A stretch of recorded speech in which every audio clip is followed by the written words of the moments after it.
Hello and welcome to Ava Gallery's ArtReach. Before the program gets started, I'd like to quickly thank our sponsors. Those include Goss Logan as well as Gail and John Wasson. The following is a program from May of 2021 featuring abstract painter Janna Genereaux. In it, she focuses heavily on the physical act of painting, color mixing, how to work an abstract image to create space, and how to avoid overworking an image and keep it, in Janna's words, breathing. Janna was joined by Ava Gallery's Julie Hamill. Is to teach or to show, to demonstrate the process of painting and the idea about time. A lot of people say, well, I spent this much time on it, therefore, and time and making things don't go together. It's a process. And if you let go of the minute and you just enjoy it unfolding and evolving, all of a sudden, it becomes more enjoyable because it's not a beat the clock moment. So that being said, we only have an hour, but I brought lots of different things that I've been working on over the course of different times. And I wanted to discuss color. The theme today is spring. I brought in some tulips, and then I brought in some things from the field that I picked this morning. And the reason I brought these things in was that you can see all the variations of line, texture, color, form, new greens, yellows. We have pine trees that we all are familiar with. So do you see this big smorgasbord? And then of course we have the sky blue, which I can bring. So if you take a moment to appreciate the textures and the colors and the shapes, the circle here. These are the fiddleheads. They're just so cool. I find myself when I take walks that I pull things off the branches and I just dismantle them after I look at them because I love seeing the way things are put together. And I don't paint reality anymore like that, but I paint the feeling of what I see and touch. There's no right or wrong there. That's just what I do. So I'm going to take these things and put them on the floor.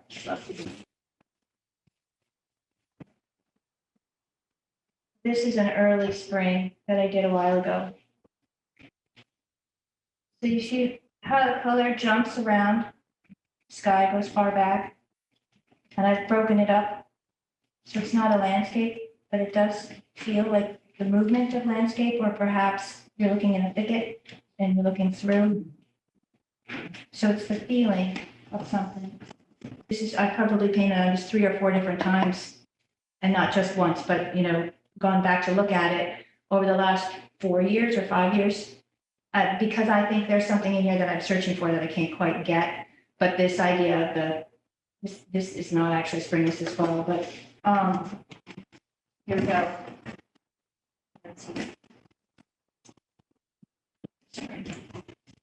Same thing, one that I just kept hitting on to see if I could get what it was that I was looking for. I think that these pieces inform the bigger works, the idea that you can get rid of the landscape and just mush it all together if you understand the color enough. So practicing different variations.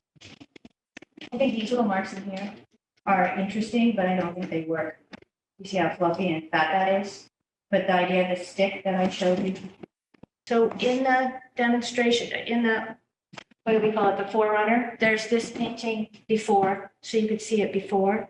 All right, so the line down a quarter, 2/3 over the painting, the dark line, and then there's the yellow line and the other two lines, so you can see how those were already established at the beginning. And then I have taken that and gone further with it. Now, before we get rid of that image, there's a freshness in here that I'm sorry I lost. And that's one of the things that's so hard with painting, is that once you go over it, you go over it.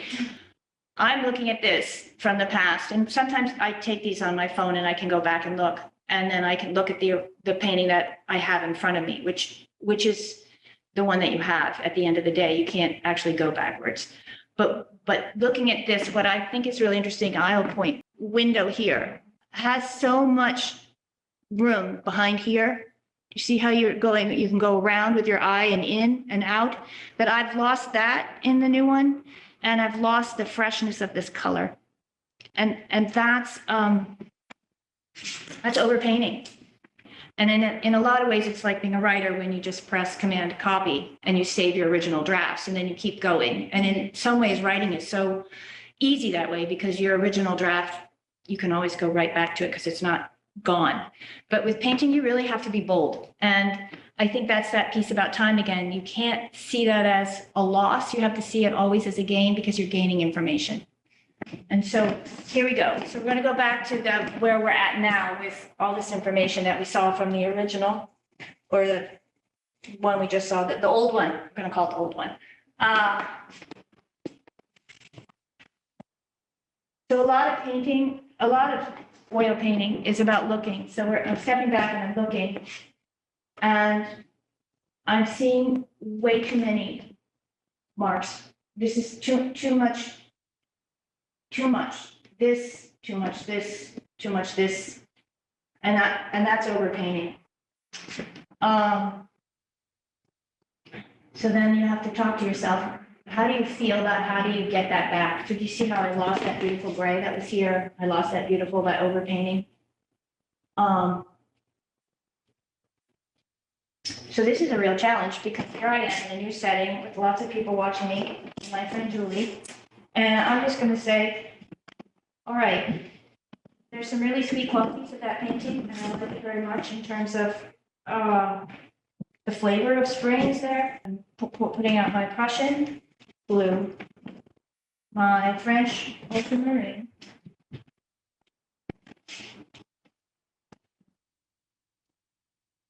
I brought some alizarin, which I talked about the very first time I was here. I think the way I talk about it, I never use it because it's almost gone. It's even when it's two, but I've had it long. And then I already did my red. This is a permanent rose, which I don't normally use. I have a cadmium, bright red, and then I squirted out this, which is a cadmium scarlet. Nope, this is an orange scarlet. All right, so the biggest question of all is how do you make the colors that you want to tell the story that you're looking for? I try really hard not to think about it. If you really want to know.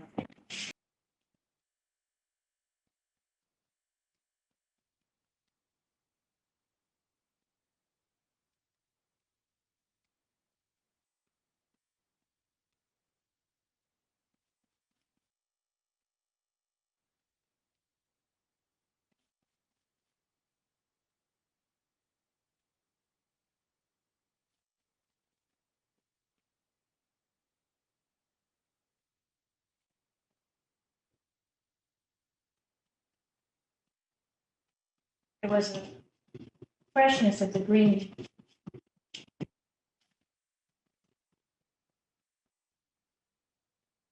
Okay, so this is not fresh, and I have to tell you because you can't answer questions, but it's because I added the white. So do you see how this has like that sense of that early morning sun on grass where there's dew, perhaps? I mean, that's a stretch. It actually just looks sort of flat. This is looking more like a spring green. So this is a yellow, a Windsor yellow. This one and this one is a Windsor lemon. You can see the lemony quality of how they're different. A lemon one has more bite. Okay, so then you can see how if you put these two together, how this is even brighter than that. So it's really like making something in the kitchen that you love to make, but you don't even think about it anymore. Perhaps you're thinking about podcast or some television that you watched, or something about a friend. But the most important thing is to not overthink what you're doing. You know, that seems really strange, but I think a piece of this painting here, that's the problem, is that I was trying so hard to get ready for coming that I overthought it.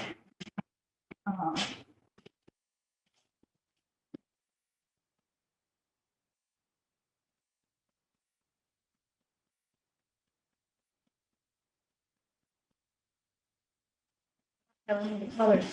That was Rose Madder. So funny. I don't think about the names. The ultramarine.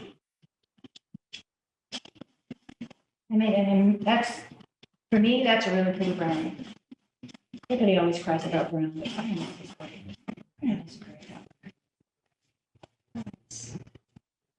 Take photos.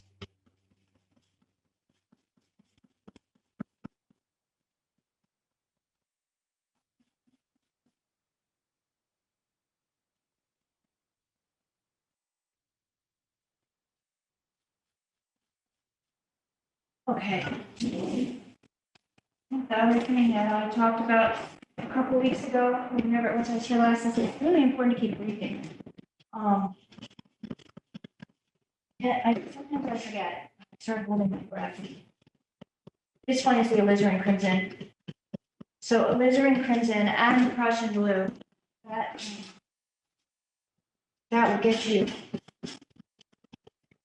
around the corner and into a dark tunnel really fast. Do you see how rich that is? You can't buy black like that. It's not black, but it's so deep and dark and delicious. Can you see that on screen? How much richer that is than just a flat black? And if I had any black, I would bring it. I don't think I have any through all of it, but you can see. Which is why I like my tight palette, because you can control the depth. A highway.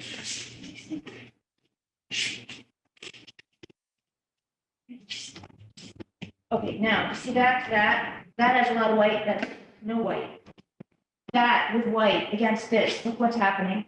It's a whole different color. See what happened? That went from being whoa to being spicy. So that's all within your power, is how you're choosing to mix. So to go back to Julie's question, if you want to learn to mix color, don't be afraid to leave a color out and see what you can mix around it. Don't be afraid not to use white. I think I painted for 3 or 4 years without using white ever.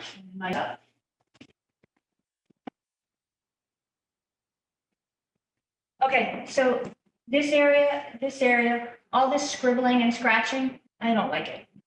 Well, okay, I'm not going to use the word I don't like it. All this is begging to be freshened up and to stop looking like I was coloring by numbers and filling. So the whole idea of painting is that you're actually drawing with paint. You're not filling in something you drew. And it's really, I think I talked about this last time. I'll talk about this every time. It's such a simple sentence. You just paint with paint as if you're drawing, but it's really, really hard to do, because I think we're taught to draw first, and we're taught that drawing is sort of like the thing, and it's just, you really have to trust the paint. Okay, I'm taking a new brush. To be fair, this one, here's my finger. Okay, I'm cheating here. I'm mixing it again. I'm mixing it on the palette. So although I already mixed it all up, now I'm mixing it again. So it's just one big mixing festival. Okay.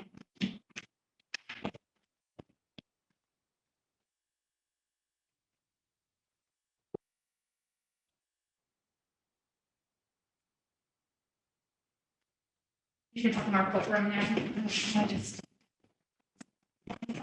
I'm Julie's challenge. Space hog. Okay. Another brush. Dun, dun, dun, dun. Okay. Pour a little more sauce.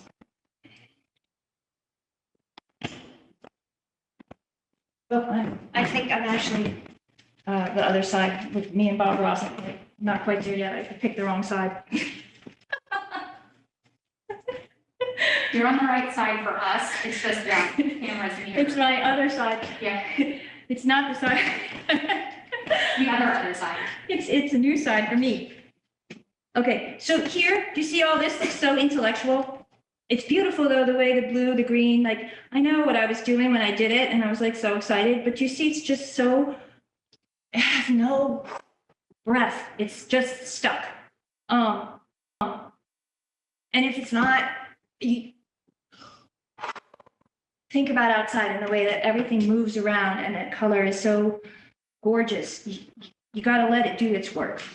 I'm going to turn the brush over 1,000 times on this piece of paper. I'm going to pour more sauce on my page, and I'm going to do the Janna thing, which is I'm taking my dirty brush and I know what color is on it, and I'm going to mix right on the palette right here.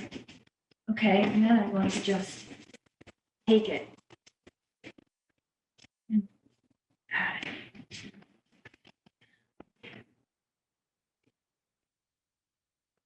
All right, now, where am I?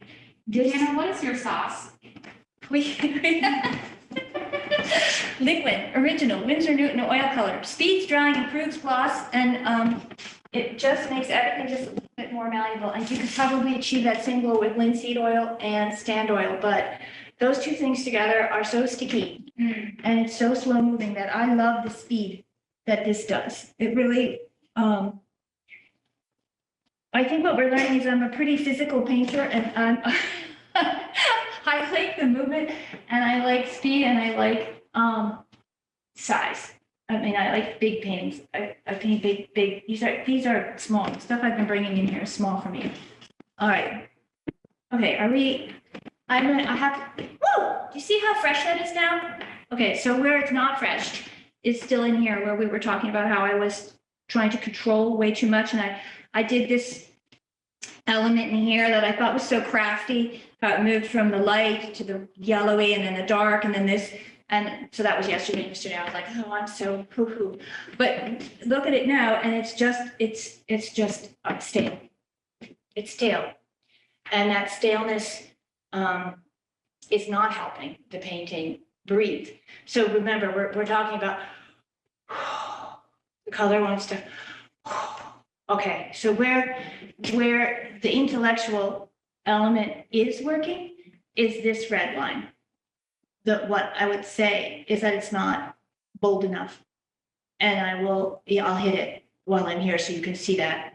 And the other piece where it's sort of working is in here, but also it's stiff. And I don't know if that stiffness is because this painting in here is so overwrought with the movement of these little swirly lines and this intellectual process where you can actually see how I made the mark. So Van Gogh's painting of the Night Cafe, you can see how he makes the mark of each stone and each starlight thing, but that adds to the painting where, and I know Van Gogh, there are pieces where this is adding, like in here, that sort of builds forward and you get this idea of a path and a deepness, which is what I was after, but it's too controlled. The word is contrived. So we're going to let go of that. I'm going to hit this with a color, but that means I need to go to the wrong side and look at it for a second before I wow you with that one. So give me a minute.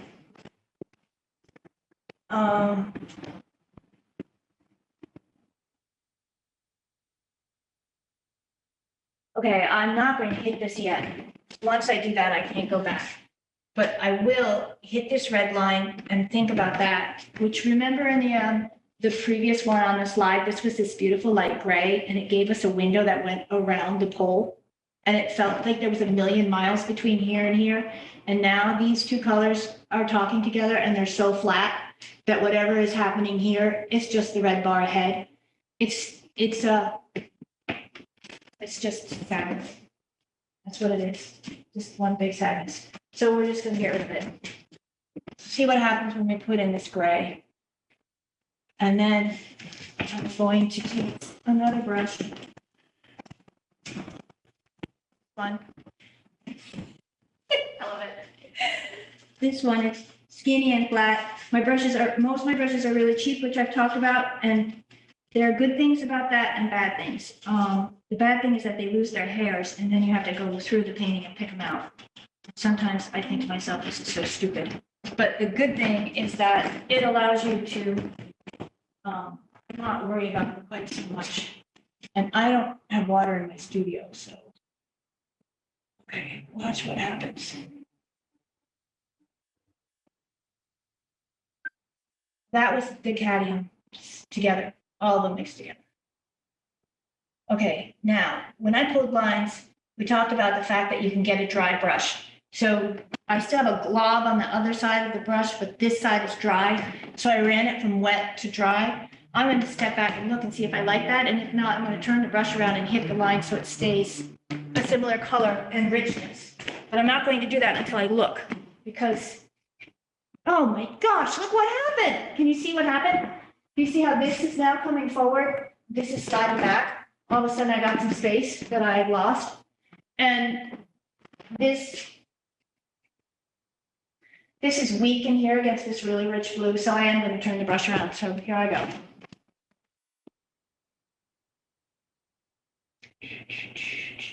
And I apologize for those at home. That red is so happy, vibrant. Now, the good news is now we can see this line here, and then we can see how this is now jumping back, going back all by its lonesome, all because we added this. So this is the story of color. So now we can go back and look at the two areas that I'm having trouble with, this one and this one. So it's a lot like raising kids. You know, you think they're acting out, they're not doing something that you want them to do. You have to look at the big picture always. So every time you make a mark on your page, you have to look at how it's affecting the whole shooting match. There is no isolated area. And now to go back to the story over here, I started to look at this as an isolated area. And do you see how stuck this corner is? It's just stuck. It feels like it has a Band-Aid on it and it can't breathe. And inside it's crying because it wants to be free. So I'm going to, once again, step back so I can't look at it and make a decision. If we were not playing beat the clock, I might sit on that area for another 2 days. You know, you don't have to jump into solutions, because if you do that, you lose a freshness, which we saw when you saw the original one of this. There was a freshness that we've lost that we just can't go back to. So there is no hurry. The idea of hurrying, you need to let go of hurrying. There is, I mean, for me, there is speed, like the mark, when you make the mark and you're doing it, I like to move fast and I like to make the mark, but I don't see that so much as speed as assuredness. You want to make your mark. Okay, so this right here that we put over the yellow, it's not doing what the one that we talked about at the beginning did. We're not going around the pole. It's still sitting on the surface. And it's probably because it's talking a lot to this mess here that I plopped on, because they're very similar colors. They're almost the same color. I just added some of that yellowy brown on top to bury it. And we had this discussion, which is, it's always the same discussion. You move one color over here, you put it in the same place, and all of a sudden it flattens everything out. Because think about being outside. There are no two colors on the same plane. They're always different. They're slightly different. They're in the same family. They're this, they're that, but there's a shadow, there's a tree, there's a leaf, there's something that changes it. And so you need to remember that if you're trying to create space. You can't just slip it in, because it was so easy to do that, you know? You just saw me, I just whipped it up there and I was like, oh, relief, that color is gone. I didn't like it. But now that we're looking at the whole thing, good news is that I have a palette knife. I'm going to just scoop off.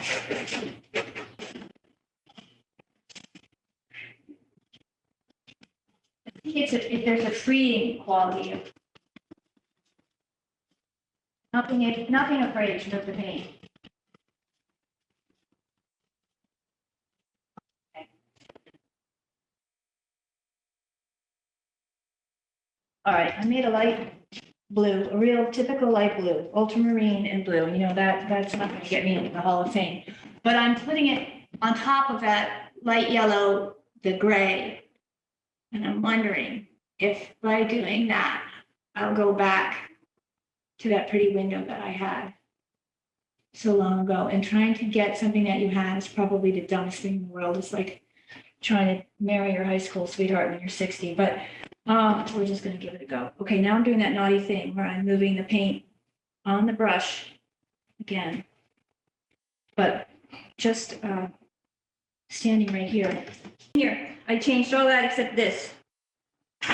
I'm going to leave it for a moment and see if that intellectual moment is worth saving or not. And then I changed the greens. I suppose change is an interesting word. I beefed up the green and I made it more painterly by mixing it with the brush on the line. And then the next piece to consider is this blob right here. It's really pretty on the big fuzzy screen, but in real life, it's a little bit dry and over labored.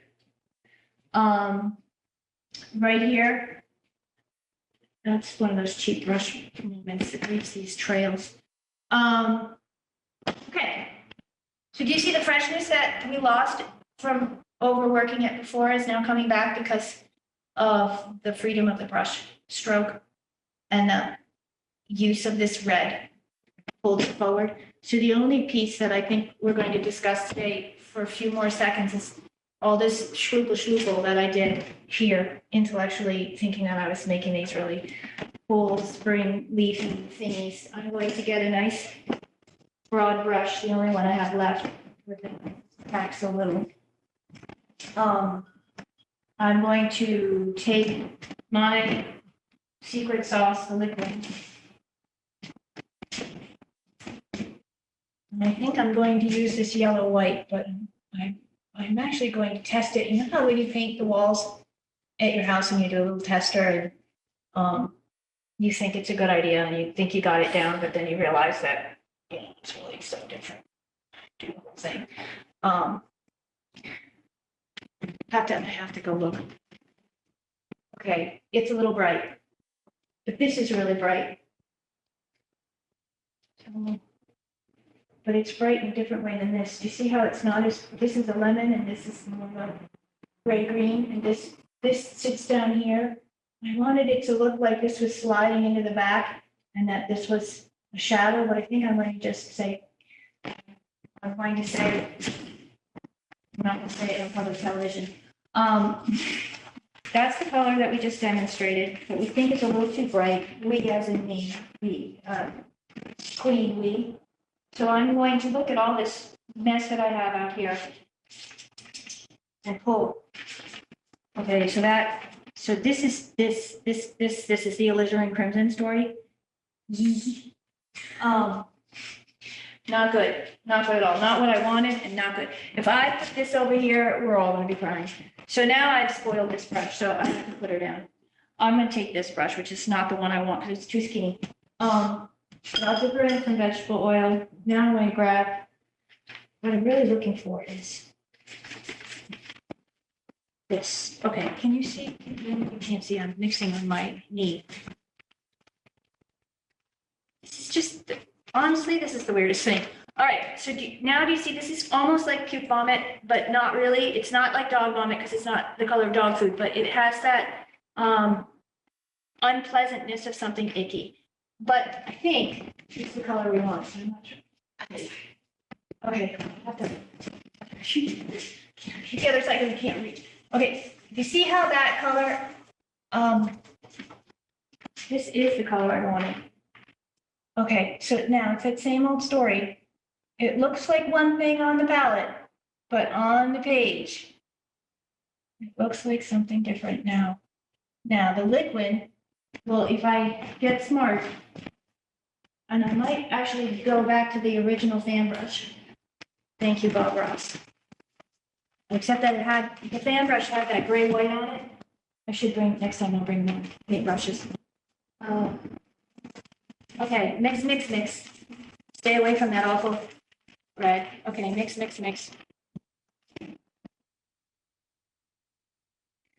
generous shake. All right, here we go now.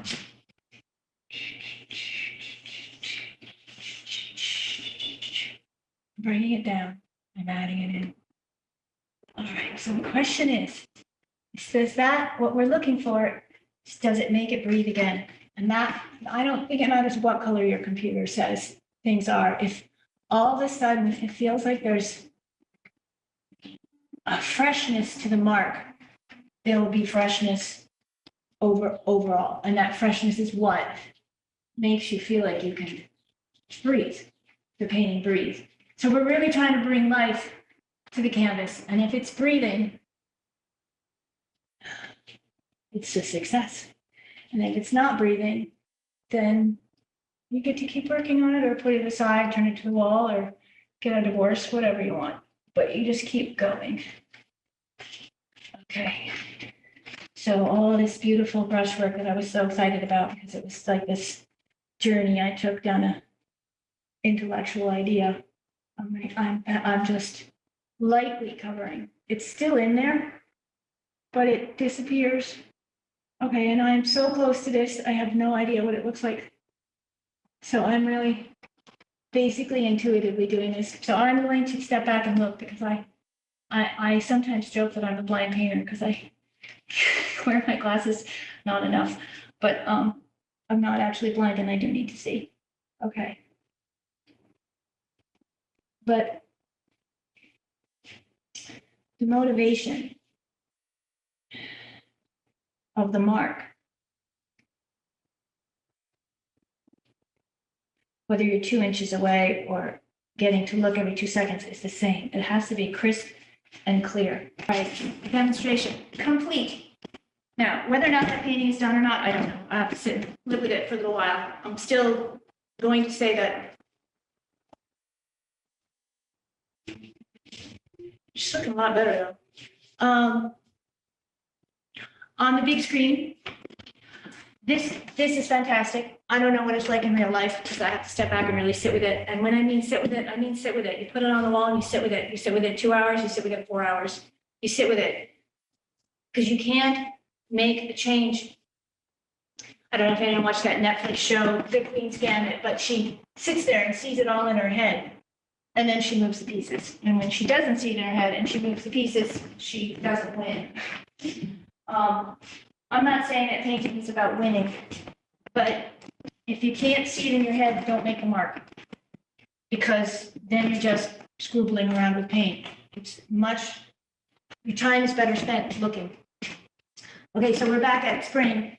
On the beginning of the trail, this, as an earlier painting, was on there. So in this, I put down the back, and that background, foreground business, you gotta be really careful with that. It's figure ground. The ground is as important as the figure. And if you don't have a figure and you have a square, because it's not a landscape, nor is it a portrait, you're looking at space. So I brought down the original colors to get the palette and the mood. And then I started to work with this geometric thing that I've been interested in, these lines that I feel like pick up the sticks and pick up elements in the landscape, either architectural or trees. So here you could see there was I added a color, and then I made these two colors jump a little bit more. This giant color that has a lot of reds and maybe my favorite, alizarin crimson. You can see that this is just this big, almost like a bleeding heart in here. It's nasty. And these two elements too feel very heavy against the lightness. So those were things that I considered when I went to take it to the next level, which is here on up here. So I also, it's upside down. I turned it. And even if it's a rectangle canvas, just keep moving her. And if you're doing a portrait, you'll see if you turn it upside down, sometimes you'll see like the eyes are just completely cockamamie that you don't notice when it's upright. Okay, so we're looking. So here, do you see I left that edge of that bleeding heart because you only need a little bit. Do you see how much space is created between these two things now? So that to me feels like the crack in a sidewalk or the edge of a building. It's so deep. And then not deep. Not that kind of deep, spatially deep. these two, I'm goofing around with them. This golden brown on top of this darkness. So, but you can see how I put this. And now you have a dialogue between this, and this. Okay, so talk about dialogue. Looking, I love the way this sits in here, on here, but the way this sits in here, I don't like it. I wish I had a different word for I don't like. This and this transition don't flow. And they don't flow in a way that feels intentional. It feels as though it was a little bit lazy. This offline and the way that the two colors meet seems unconsidered. So this is a tricky thing. So unconsidered versus contrived. It's like you're walking on a tightrope and you're always trying really hard not to be contrived, but to be thoughtful, not to make a mark that's stiff, but fluid, not to be sloppy and fast, but to be assured and confident. It's the weirdest thing. Painting is like, it's just so exciting. Okay, and then, so here, blue, blue, blue, gray, blue, gray, blue. Then you have hot, spicy yellow that then shoves us over, shifts to this blue, gray, green, mostly not very blue, but gray, green. Then the light, and then this. So I think this transition here is fabulous. So if I were to sit with this painting, I would think, how do I emphasize that area by making different areas that aren't talking to that area speak to it? So but I would look very carefully here. Well, it's not I would. I will look very carefully here, and I'll sit with her, and then I'll probably find somewhere like this to this to this, this to this, and think, how can I address these areas to emphasize this flow? Because one thing always talks to another. This little blue square here, do you see how that yellow line makes this blue slightly different than this blue, and yet it's the same? This is just so cool. And this is such a hot lemon against this green. This little square is doing so much work. It's just color. It's just color against color. This color inside here, this is working. It's working because this is going way back. So it's like you're looking down a corridor. So now I've had this element in here where you're going way back. I'm creating all that space with this line here, this horizontal. Now, if you spin it again, would this be this would no longer be like a ground window thing, it would change. So that's why you would, well, that's.